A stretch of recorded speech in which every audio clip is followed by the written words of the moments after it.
Hey, welcome back to this three-part series about YouTube's rules of the road.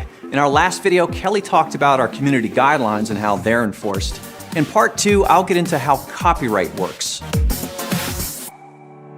Copyright is a legal right that gives the creator of an original work the exclusive rights to determine how it's used. Basically, you can't use someone else's videos, music, or other creative work in your videos without their permission. This even includes singing a song or reciting lyrics someone else wrote. So how do we enforce copyright? When a copyright owner sends a valid legal complaint, known as a takedown notice, we take down the content. We're required to do this by law. We're also required to prevent people from repeatedly violating other people's copyright on YouTube. So we set up a copyright strike system. If your content is the subject of a takedown notice, we'll issue a copyright strike. Our copyright strike system and community guidelines strike system don't affect one another. But no surprise, if you receive 3 copyright strikes, your account will be terminated and your videos will be removed from YouTube. There's no warning for copyright strikes, but the first 2 strikes have no impact on your account or what features you can access. Also note that there are some regional exceptions that allow you to include someone else's work, so be sure to read up on what counts as fair use in the public domain.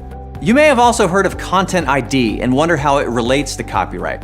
Well, to help YouTube creators draw upon all the great content they love while still protecting the rights of copyright owners, we built Content ID, an automated enforcement system that lets some of the world's biggest rights holders find their work when it's being used by others and claim it instead of taking it down.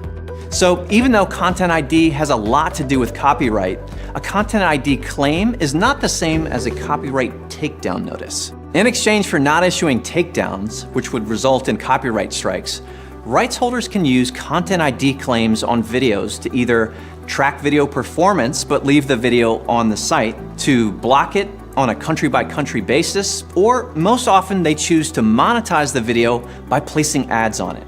Content ID claims never impact your channel or access to features. Over 90% of Content ID claims result in monetization or tracking, not blocking.